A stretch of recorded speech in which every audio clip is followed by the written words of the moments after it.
मेरे साथ जेएनयू के प्रेसिडेंट कन्हैया हैं और अब जबकि एचआरडी से स्मृति ईरानी की विदाई हो गई है और लगातार ऐसी खबरें आ रही हैं कि उनका जो डिमोशन का जो दौर है वो लगातार जारी है। हम बात करेंगे कन्हैया से क्योंकि इन्होंने लगातार मानव संसाधन मंत्रालय के खिलाफ प्रदर्शन किया, यूजीसी को मामले को लेकर, आरक्षण के मामले को।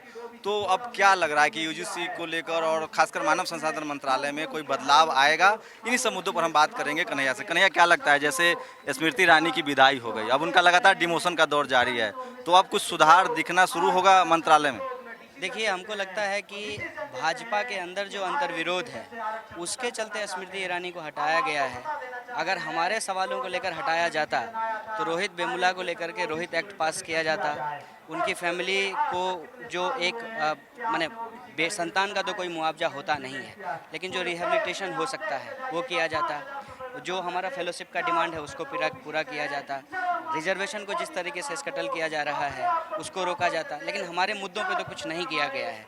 इसलिए हमको लगता है कि ये सिर्फ और सिर्फ मामले को दबा देने के लिए, क्योंकि उत्तर प्रदेश का चुनाव आने वाला है, दलित वोट बैंक जो है वो एक इम्पॉर्टेंट वोट बैंक है, तो उसको जो है तुष्टीकरण करने के लिए भाजपा का ये कदम है, ये न्याय नहीं है, हम इसको न्याय नहीं मानते हैं। तो जैसे रोहित वेमुला की मां ने कहा कि स्मृति ईरानी को मंत्रालय से हटाना न्याय नहीं है, उनको उनके इंसाफ उनको तब महसूस होगा जब उनको जेल हो, उनको पनिश किया जाए, उनको इसमें आरोपी बनाया जाए। निश्चित तौर पे हमारा संविधान किसी भी नागरिक के बीच में कोई अंतर नहीं करता है, तो फिर अगर कोई किसी की हत्या के लिए जिम्मेवार है, पुलिस इसकी जांच करे, एफआईआर हो और बाकायदा एक जो है जुडिशियल प्रोसेस को कंप्लीट किया जाए। तो हमको लगता है कि ये सारी चीज़ें हुई नहीं हैं। रोहित की माँ राधिका जी ने जो कहा है बिल्कुल ठीक कहा है। तो जिस तरह से ये एक और धारणा आ रही है, लोगों का मानना है कि स्मृति ईरानी उस तरह से आरएसएस के एजेंडों को शायद लागू नहीं कर पा रही थी, इसलिए अब एक शार्प रास्ता खोजा गया। प्रकाश जावड़ेकर को ज़्यादा करीबी समझा जाता है आरएसएस का, और चूंकि स्मृति ईरानी जो भी करती थी उस पर आपका तो खासकर ज़्यादा विरोध प्रदर्शन होता था, तो लगता है कि आरएसएस अब जो और ज़्यादा हावी होने की कोशिश कर रही है। देखिए, हमारे लिए राजनीति जो है वो व्यक्तिगत वैमनस्यता नहीं है। हमारे लिए राजनीति हमारे कुछ मुद्दे हैं उसको लेकर के है। प्रकाश जावड़ेकर जी भी अगर इस काम को नहीं करेंगे तो हम भी उनके खिलाफ भी हम उसी तरीके से विरोध प्रदर्शन करेंगे। और ये बात बिल्कुल सही है कि इस बार जो नए मंत्री बनाए गए हैं वो पुराने की तुलना में छात्र राजनीति को ज़्यादा समझते हैं। तो एक ये भी परसेप्शन है कि कन्हैया जब से पीछे पड़े हैं, एचआरडी मंत्रालय के पीछे पड़े, स्मृति ईरानी के खिलाफ जैसे विरोध प्रदर्शन शुरू किया, रोहित वेमुला का मामला था, यूजीसी का मामला था, फेलोशिप का मामला था, तो वो विरोध प्रदर्शन अब कुछ थम जाएगा?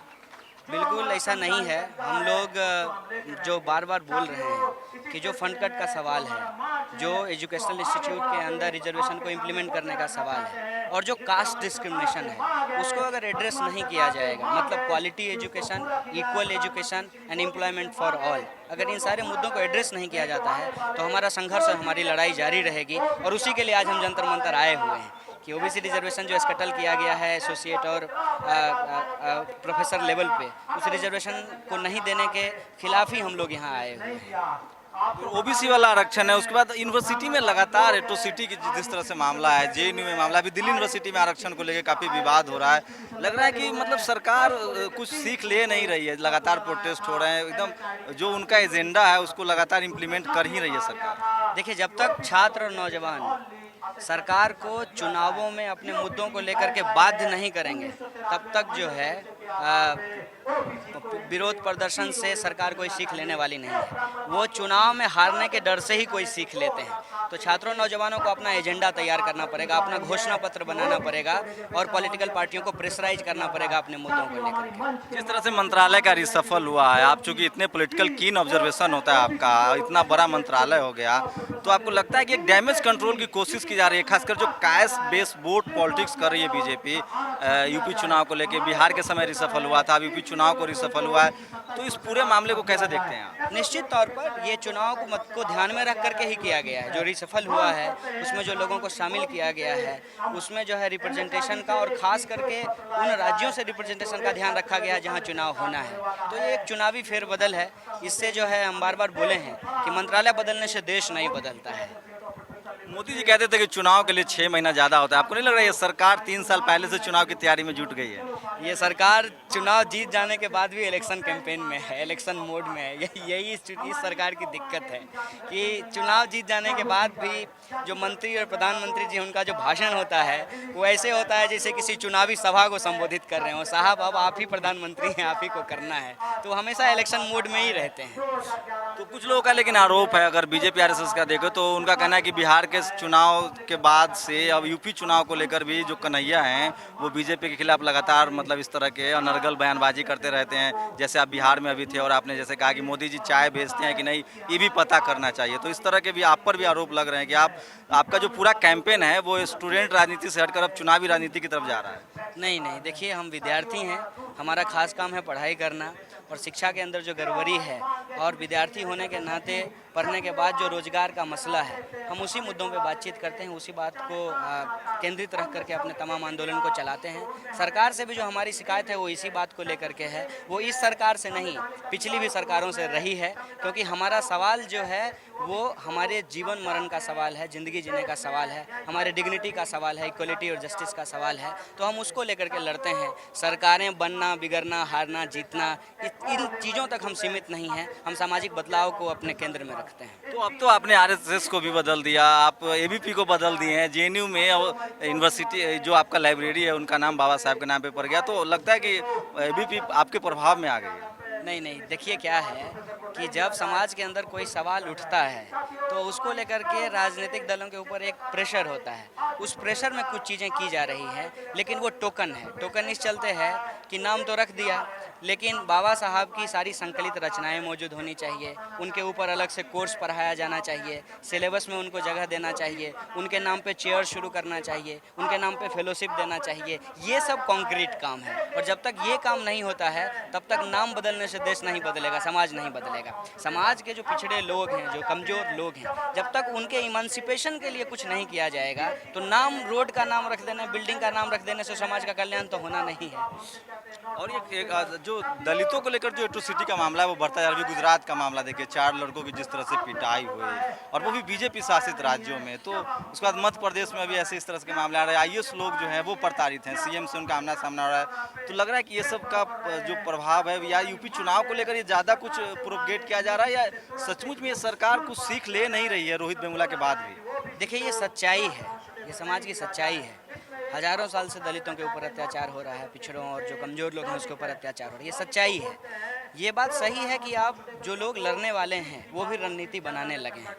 तो चुनाव के दौरान अगर ये बातें निकल करके आ रही है तो ये अच्छी बात है, इसमें कोई बुराई नहीं है। जितनी भी पॉलिटिकल पार्टियां हैं उनको इन मुद्दों को सीरियसली लेना चाहिए, क्योंकि इन मुद्दों को एड्रेस किए बिना कोई सोशल ट्रांसफॉर्मेशन नहीं होगा। तो ये अगर हो रहा है तो ये अच्छी बात है, क्योंकि अत्याचार तो नई बात नहीं है। संघर्ष अगर हो रहा है तो ये अच्छी बात है। कन्हैया, एक मेरा आखिरी सवाल है। मेरे जितने भी लोग हैं जो मुझे जानते हैं और जिनको जो जानते हैं कि मैंने कन्हैया से मेरी थोड़ी जान पहचान है, मैंने इंटरव्यू किया इसलिए आज से, उनका एक सवाल है कि आप बिहार दौरे पर पहली बार जब गए थे, दूसरी बार भी गए, आपको अच्छा रिस्पांस मिला, लालू जी के आपने पैर छुए, उसको लेकर बहुत लोगों के मन में सवाल है, उसको आप उस पर बार बार सफाई मांगी जा रही है। देखिए मैं बार बार कहता हूँ कि भारतीय समाज की अपनी विशेषताएं हैं और उन विशेषताओं को ध्यान में रख करके ही आपको कोई आंदोलन आगे ले जाना होगा। एक बारगी झम से जो है दुनिया बदलती नहीं, वो प्रोसेस में बदलता है। आप और हम एक पीढ़ी के लोग हैं तो हमारे लिए पैर छूना नहीं छूना महत्वपूर्ण नहीं है, लेकिन जो बड़े लोग हैं उनके लिए महत्वपूर्ण है। अगर आप ये नहीं करेंगे तो ये आपको जो है अशिष्ट समझा जाएगा। ये जो है संस्कृति है, इसमें जो है अब वो उस संस्कृति के अंदर बुराई भी हो सकती है, मैं उसको डिफेंड नहीं कर रहा हूँ, लेकिन सवाल ये है कि जहाँ की जिसकी संस्कृति होती है उसके हिसाब से लोग काम करते हैं। लेकिन मेरे लिए ये महत्वपूर्ण नहीं है कि पैर छूना चाहिए कि नहीं छूना चाहिए। मेरे महत्वपूर्ण ये है कि लालू जी से जब हम मिलने गए तो हम इस लिहाज से मिलने गए कि सांप्रदायिकता के खिलाफ वो एक ऐसे व्यक्ति हैं जो हमेशा डट कर खड़े रहें, जातिवाद के खिलाफ वो ऐसे व्यक्ति हैं जो हमेशा डट करके खड़े रहें, सामाजिक न्याय की जो आवाज़ है वो एक बड़े जमात को, बाद में लोग उनकी बहुत सारी राजनीति की आलोचना भी करते हैं, मैं उसमें नहीं जा रहा, तो उसको उन्होंने एक आवाज़ दी है कमज़ोरों को। तो उस लिहाज से जब वो आपके आंदोलन में आते हैं, खड़े होते हैं, आपको समर्थन देते हैं, तो ये आपकी जिम्मेवारी है बतौर जेएनयू अध्यक्ष कि आप जा करके उनको आभार व्यक्त करें। ये एक शिष्टाचार मुलाकात थी, ठीक है, लेकिन आपको पता ही है कि चीज़ें किस तरीके से मैनिपुलेट की जाती है, किस तरीके से मोल्ड किया जाता है और असली मुद्दों को छोड़ करके इधर उधर की बातों पर चर्चा की जाती है। मुझे लगता है ये उसी का हिस्सा है। तो ये मेरे साथ कन्हैया थे जिनकी सोच बदली नहीं, अभी भी वो अपनी बात को लेकर एकदम साफ गोई है और साफ से अपनी बात रखते हैं और ये अभी भी मानने के लिए तैयार नहीं कि सरकार रोहित वेमुला के बाद जो एक दौर शुरू हुआ है दलितों पर एट्रोसिटी का, उनके साथ अत्याचार का, वो दौर अभी भी जारी है, लेकिन बदलाव कोई दिख नहीं रहा है। और इनका कहना है कि जब तक ये चलता रहेगा, इनका आंदोलन भी चलता रहेगा और इनकी बड़ी कड़ी नज़र है सरकार के हर काम पर, खासकर जो यूनिवर्सिटी में सरकार के क्या फैसले हैं, यूजीसी में सरकार क्या फैसला लेती है, उन पर इनकी नज़र बनी रहेगी। कैमरामैन रैन के साथ शंभू कुमार सिंह, नेशनल दस्तक, दिल्ली।